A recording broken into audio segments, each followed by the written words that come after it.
Welcome to another episode of Relentlessly Resilient, where real people share real life experiences and the tools they've developed to move forward and live their best life. I'm Michelle Scharf. And I'm Jennie Taylor. And Michelle, it is July in Utah, which means picnics and parades and barbecues and all things pioneer. And all things patriotic. And all things America and Utah. It's our national holiday. It's our state holiday. So let's talk for a minute about maybe why do we have these days? Why do we have a state holiday, a national holiday? And what can we do with them to make sure they're not just another shopping day, although I got nothing against shopping. And I mentioned picnics, barbecues, and parades. Those are wonderful, awesome parts of summer traditions here in our communities. But you and I both know there could be a little more and a little more depth to that. So let's talk for a second first. Let's jump into 4th of July.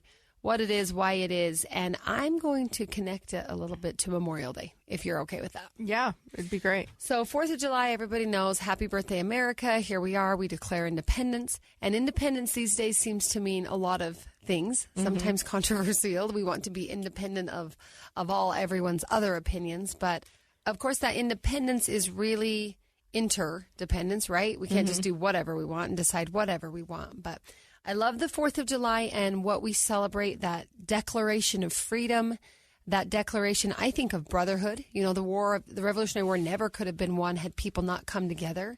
They had to fight together. They had to compromise. They had to kind of dream and create this new country together. But I'm going to backtrack a little bit to what Memorial Day was. We've just finished that off, and it, to me, is the bookend of summer. We start with Memorial Day. We end with Labor Day. And I think on all of these holidays, it would be good for us, especially those of us that have kids or neighbor kids or grandkids in our lives, to think about what we really want our kids to think of these holidays.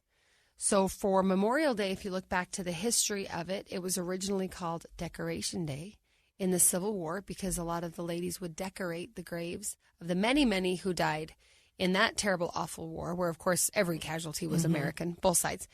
And as they decorate these graves, of course, they put the wreaths or the flowers or the things we continue, very traditional in our culture today. But the word decoration also has a second meaning. It doesn't just mean, oh, make it beautiful and put flowers on a dead person's grave. Decoration means to add honor to.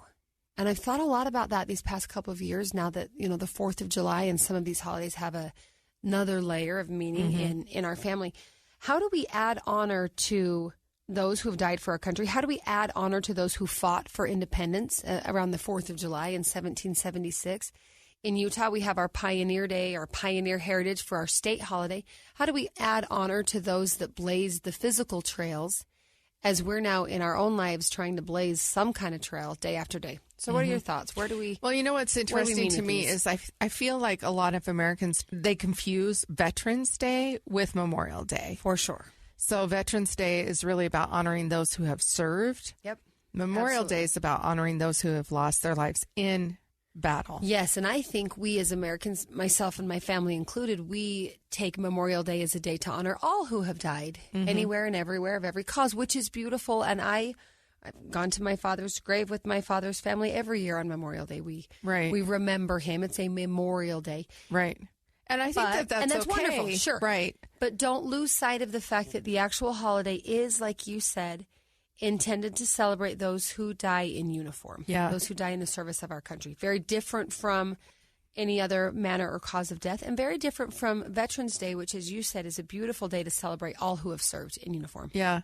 You know, I often don't think of myself as a person who really has had a lot of service members in it. But actually, I really do.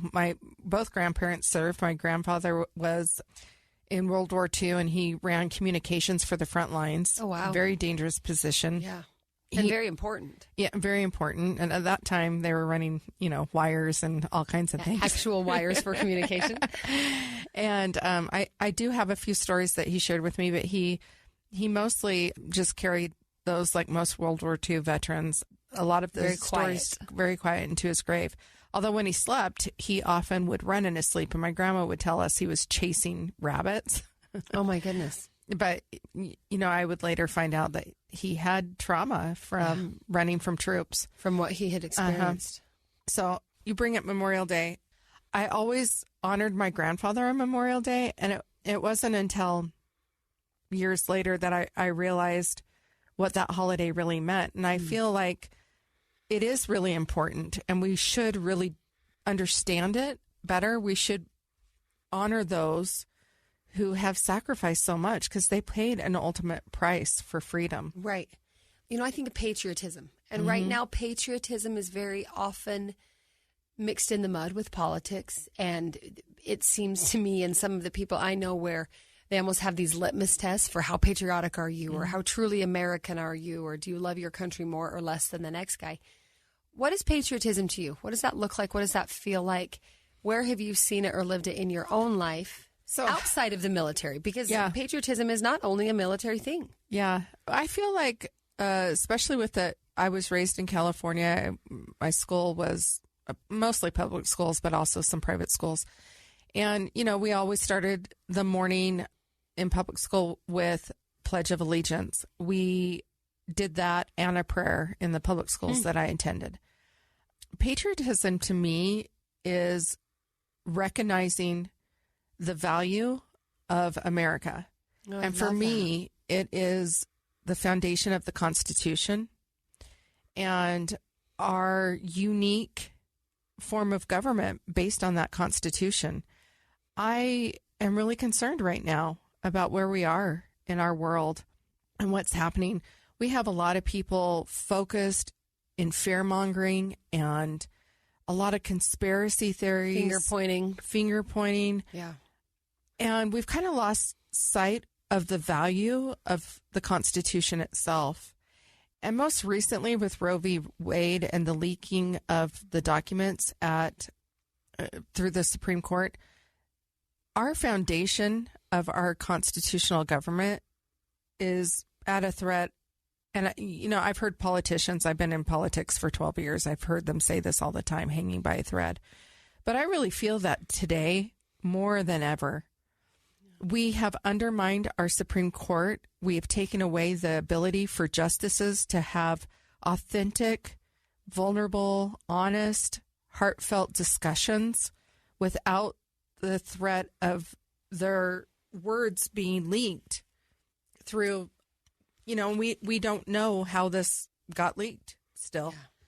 So that erodes the very foundation of that form, which is part of our government. Yeah. We have seen in the past decade at least, but more than that, an overturning of responsibility of the House of Representatives, the unwillingness to do the dirty work, the hard work, the sausage grinding of politics, working on hard issues to come up with solutions and to compromise, which is like a dirty word. It's like, when did that become a dirty word? Yeah, and it certainly is now today, right? And so they have subjugated their responsibility, and now we see presidents having much more. Well, it's almost as if precedence is making the laws, which was never intended to. Never intended that way. And so I feel like our Constitution is at the greatest threat that it's ever been. And I really wish that we were talking more about why the value of those things matter, why we need to change some of the laws. We should be working with representatives in the House to change some of the rules that they govern themselves, to roll them back to a time where it puts the emphasis on their responsibility. Yeah. I don't know if we can actually do that. I don't know if they want it, because politics is now it's such a firebrand. Well, and and I think we get the media that plays into it and social media, and one person hears this and reacts that way. Yeah. Let's take a break, and when we come back, let's talk about what we always talk about, resilience. So how can we, as we lament the disaster that sometimes is the Washington, D.C. politics, or some of these really difficult situations we're finding ourselves in as a country, what can we do as regular, everyday people in our homes and our families and our communities to make sure we hang on to the resilience that I know America is known for, and what has kept us America for over 200 years now? We'll be right back.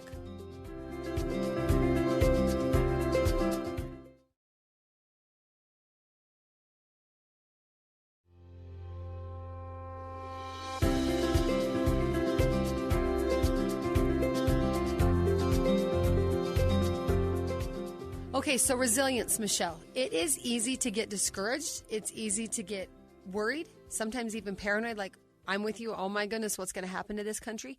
My husband and I used to talk sometimes, what will it take to bring us back together? What will it take for kumbaya to reign and all these things? And sadly, it would seem sometimes when our country goes through horrible, awful things, we come together. We do. We go through horrible, awful things. And I think that's human nature. When someone dies in our community, we pause. When a child is hit by a car, we stop worrying about silly things. So what can we do? Let's talk about patriotism, apolitical patriotism. Is it possible? I think it is, and I think that's where we're going to have to find that resilience that America is known for. America has been through hard times before, and we've come together and risen up. I think one of the beautiful things about America is that we can disagree and see the world differently. And one of the things I think we need to hang on to as we celebrate 4th of July and all these wonderful holidays, and we look at our pioneer heritage here in Utah, we need to remember the importance of freedom to think and act and choose our own path, while also being respectful that someone else has the freedom to think and act and choose their own path. And finding that resilience of character, which isn't necessarily resilience of, like you said, the finger pointing or the fear mongering. So as we celebrate the 4th of July, what can we cling to? Let's find the optimism, the hope. Yeah. So I think there's a different kind of resilience here. So there's resilience that we use on an emotional levels, right? And we talk about those things a lot on our shows. Having our 3 to 5 people that have our back and that we can talk about the real things of life with. Having our support system in place. Those are kind of the emotional well-being things. And those are important for us as individuals. It's interesting as you're talking about this. I was told to read a book called The Fourth Turning, and I went through it this week so quick. It was amazing. And I can't get into all of it right now, but it is interesting as you talk about this. It makes me think about it. We think that this is a new time. And yes, we haven't lived this experience before, so in that way it's new. But this book particularly goes back 500 years and goes through the cycles of history of government and people and how that operates. There's an 80 to 85 year cycle. And within that 80 to 80 year cycle, there are groups of about 20-year segments. And at the end of that cycle, there's an awakening. But the awakening begins with a crisis. And in this book, it talks about, I think it was written in 2005, and they start talking about it could be a nuclear war in 2020. It could be a biological warfare. It could be a pandemic. Interesting. And projecting into the future that is now today. Yeah. So they outlined how technology would be a part of it. They outlined several things. And this was written in 2005. They're not prophets. They're historians. One's a historian, and I can't remember the other guy's some kind of research. I can't remember his title, but really interesting book. Anyways, in the book, they talk about how there are 4 types of people, and they exist on some level, but they tend to cycle as well. So there's a prophet, a nomad, a hero, and an artist. And so I think that there's so many conspiracies out there right now. They're fueling a lot of fear. I would encourage people to read this book. Kind of takes the fear out of things. I mean, it's not non-fear based because it really talks about how those crises really build America and how we've come through those. Right. It talks about the 1960s, the 1950s, free love. You know, we went from conservatives, women at home, to women wanting to have more ability to have jobs and be able to be independent and support themselves. It kind of talks about the whole phases of things, that we go through this complete crisis, then there's a period of growth, and then there's an awakening, and then it cycles through again. How interesting to see that through the history of our country and probably the history of the world. I mean, you said 500 years. That's older than America. They do start out kind of going through the Romans, okay, and that kind of stuff. Similar experience. Similar experiences, although America, it has a uniqueness to it. But they do go back through this and have clearly shown how it maps out. And we're right on track. We're in a crisis. Yeah. One of the things they predicted is there could be an insurrection. Interesting. And they said these things could be massive in scale, more than you can possibly imagine, or they can be kind of mild. Kind of smaller pockets. Smaller pockets. Yeah. And it was fascinating to hear them map it out. But how this ties into resiliency is we need to take care of our emotional selves, being emotionally, mentally resilient in our families, with ourselves. We can model that for our families. On the next level, it's self-sufficiency, being able to have the stock of toilet paper in your home, being able to have some resources of food available, being able to have some savings, and being able to weather storms. And we know that Americans are ill-prepared for that and have very little in savings. Those are ways that we can make sure that we are healthy and that we can survive these difficulties and these blips, these, whether they're natural happenings, natural destructions, or if they're political. And I think that that really helps build America as a whole when we are self-sufficient. And it's interesting to me because I really feel like that is part of patriotism. You know, my grandparents, they were not religious at all, but they always had a food storage. They canned food every year. And I think it's interesting that we've kind of lost that as that generation has died off. I know I was super active in the LDS church, and for a time my calling was the preparation. Storehouse? Emergency preparedness? Emergency preparedness. And so we talk about food storage and those kind of things. And I was always really surprised at some of the most faithful members that I looked up to so much who told me they outright just didn't believe in it and that they weren't going to do it. And I always found that to be kind of an interesting thing. Yeah. Because for me, it just seems a logical thing. Well, I love how you tie that into patriotism. And I think that for me is what patriotism really is like you said, it's an awareness of the opportunity and the blessings we have in this country and the responsibilities that come right down to our homes. Because again, was it Barbara Bush that said, stop worrying so much about what happens at the White House and start worrying about what happens in your house. Not that we don't care what happens in the White House, but we have more influence on that local level. What can we personally do? What can we in our families and communities do to be prepared to weather the storms? I'm thinking of this beautiful country of America and her history, and it looks a lot like any of our individual lives, right? You take the timelines over 200 years versus you and I, 40, 50, whatever, but you got good periods, you got bad periods. You got that moment of crisis that does lead to growth and awakening, and then you've got moments where you just crash and burn, and that's our country. That's our personal lives. So I think our question now to reflect on as we have these wonderful parades and picnics and things, what are we individually doing to capitalize on that personal growth? Now, that sounds like a terribly selfish sentence because capitalizing just sounds bad, but I hope you know what I mean.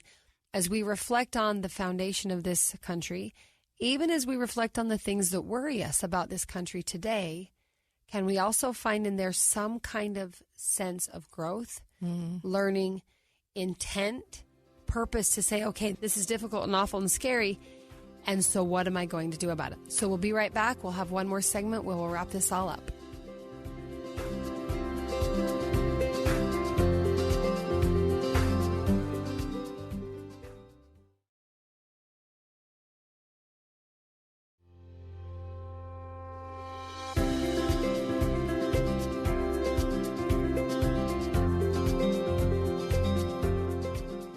And we're back. So, Michelle, we're looking at this great country of ours, great freedoms of ours, Memorial Day, Independence Day, looking ahead to Veterans Day. You know, I love that here in Utah, we also celebrate Pioneer Day. Now, if you're not from Utah, you probably have never heard of Pioneer Day, unless maybe you're a member of the Church of Jesus Christ of Latter-day Saints. And if you're not and you live here, it's Pie and Bear Day. Oh, Pie and Bear Day. Which side are you going to go with? We have rodeos. We have more picnics and parades. But let's talk for just a second. We've hit on patriotism being something where you appreciate the opportunities your country and your Constitution give you and then take a sense of responsibility. So what are you going to do about it? Let's talk about this pioneer heritage, because it's easy historically to say a pioneer is a person in a bonnet with a horse and a wagon walking across a really hard terrain and coming to the valley of, happily ever after. again, I think as we study the history of our communities and state, the history of our country, we can see those same life lessons. You have good times and you have bad times. You have hard times. You have growth times.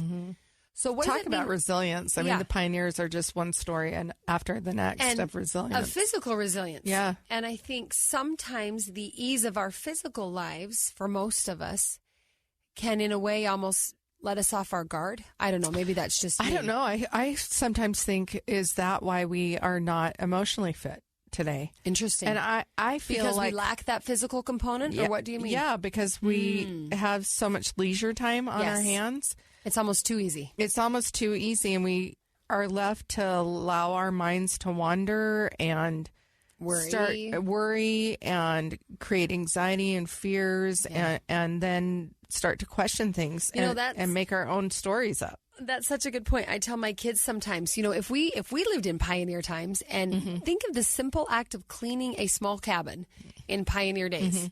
You didn't have the vacuum, let alone the Roomba. You didn't have the food disposal. Well, you might not have even had a floor. Mop. Yeah, your floor's dirt. And so you're beating the rug to get the dirt out of it. You're walking to the market or even walking to the well to get water. That physical activity, there is that connection between our physical resilience and our emotional resilience. And I would argue that sometimes when we're struggling with our emotional resilience, we might do well to pause worrying about that emotional resilience and focus on our physical resilience. Right. Do you see what I'm saying? Yeah. Go take a walk. Go to the gym. Go lift some weights. Look at what you're eating. Look at your physical activity. Find ways for your physical body to help your emotional mind rather than be pulled down by it. Yeah. And the pioneers, like you said, they had, as you're physically having to take one step after another through horrible, awful weather, through nice weather, through terrible death. They had to find their food, Jenny. They had to find it, kill it, clean it every day. Yeah. They did not have Costco and a pantry full of fruit and a snacks. refrigerator. Oh, yeah. So, lest we forget these beautiful ancestors of ours. And again, whether you have pioneers in your physical ancestry or whether you're brand new to this country, maybe you've just come here in recent generations or you yourself are new here. I think there's a lot we can learn from the history of our state here in Utah and any state and the history of our country. I look at people like my husband who for whatever reason felt compelled to put on a uniform and go fight and even die for the freedom, for the cause, for the hope, for the opportunity. I didn't do that. I never put on a uniform, I never put on boots, and I will probably not die at the hand of a combat enemy. But will it be said of me when I do die that I lived my life for my country and my countrymen? And that doesn't have to be military, and it doesn't have to be in politics. What's funny is I actually... patriotism. Yeah, I actually had considered going into the Air Force to get my... never knew that. Yeah, to get my nursing degree. Okay. But I wanted to do it in the Air Force because they traveled a lot. Yeah. And I never knew that about you. Yeah. And I ended up getting married and didn't go that direction. But you considered it. But I considered it. And so my grandparents lived at the base of Mather Air Force Base. They lived at the main gate right down the street in North Highlands, California. And I heard taps when I stayed there every morning, every night. Yep. And it always just inspired a sense of patriotism in me and the realization of this country and the stories that my grandfather did tell me, his sacrifice and their way of viewing the world, which wasn't always maybe the best, but in a lot of ways it was very American centered. And I feel like I even hear sometimes my own children, I have one child in particular, who will tell me, America's terrible, America's this, America's that, blah, blah, blah. And I'm like, no, you're not traveled. You don't understand what we have here. I think sometimes we don't know how good we've got it. Yeah. And I think that it's great if you can travel because I just returned from Spain. It's beautiful, but it's definitely operates on a different level than we do here in America. They live differently than we do. Yeah. And it's just different, but I came back appreciating America and so happy to be home. Well, and I think sometimes in today's culture, we tend to think, again, we think in extremes, right? Everything's all the way this or all the way that. Patriotism does not have to be arrogance. Mm-hmm. In fact, I think real patriotism, regardless of your country, like I hope the Spaniards are patriotic. I hope Australians are patriotic. Real patriotism, I think, is a humility. Yeah. It's not an arrogance that we're better than you. Mm-hmm. It's an awareness of here's the opportunities we have, particularly in a free democratic society like ours, where we can disagree. We can get involved in the process. We can not get involved in the process. We can complain and hate the process. We can do something about the process. What Brent used to say a lot, this is a man that studied American history, worked in American history, served in the military and politics, and he would say that our country, our system, is messy. Mm-hmm.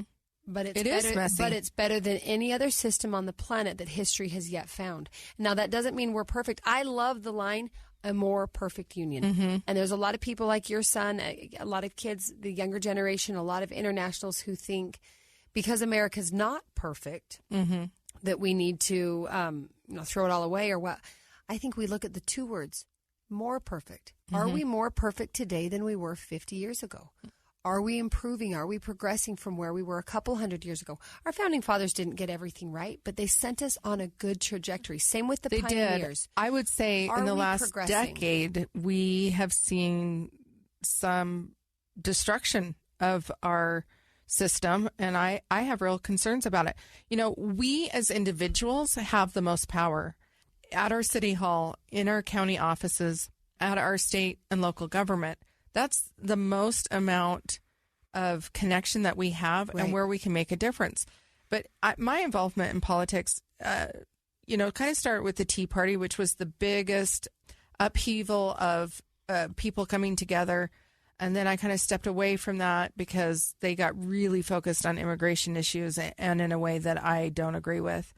I'm super fiscal conservative, but the immigration thing was where they were and where I was not the same.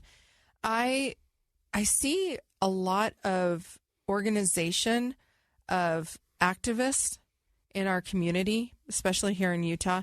But I mean, you can identify others in other states as well. And, in liberal states, there's a lot more liberal, far sure. left.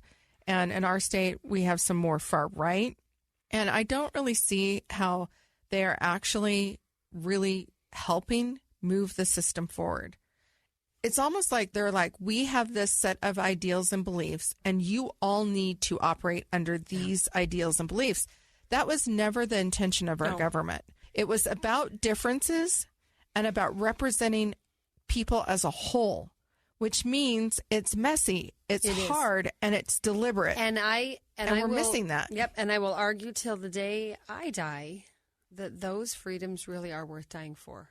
And that is what Memorial Day is about. That is what the 4th of July for me is about. That's what September 11th is about. That's even what Veterans Day is about, mm-hmm. even though Veterans Day is the holiday of the living service member. It's looking at the freedom and the opportunity we have, checking ourselves, what is my patriotism motivating me to do, like you said, at my most local grassroots level, in or out of politics, to try and make America more perfect, to try and make my home, my community, my neighborhood more resilient as a country, mm-hmm. as a people. And I think we learned those lessons in our own lives because that's where we live, in our headspace. But I think we would be wise this summer as we have all these back to picnics, parades, and barbecues. Talk with your kids about the history of this country. Talk about the history of battles fought.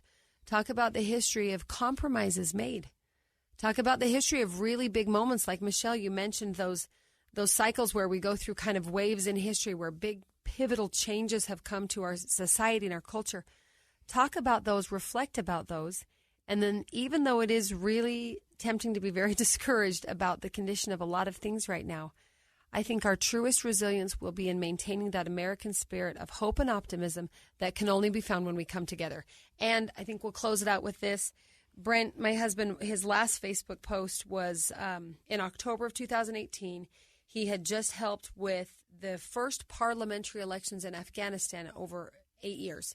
It had been 8 years since they'd been able to have a free and open election because of danger, because of terrorism, and they finally had these elections. There were deaths. There were a lot of dangerous things that happened. And if you study the history, Brent's death was actually part of a chain of events stemming back to that election, though he didn't die in the actual election. But as he watched those Afghan people stand up in line, literally risking their lives to cast a ballot at those first free and open elections in 8 years, he posted on his Facebook page that he hoped that we back home, Democrats and Republicans, would remember that there is more that unites us than divides us, because united we stand and divided we fall.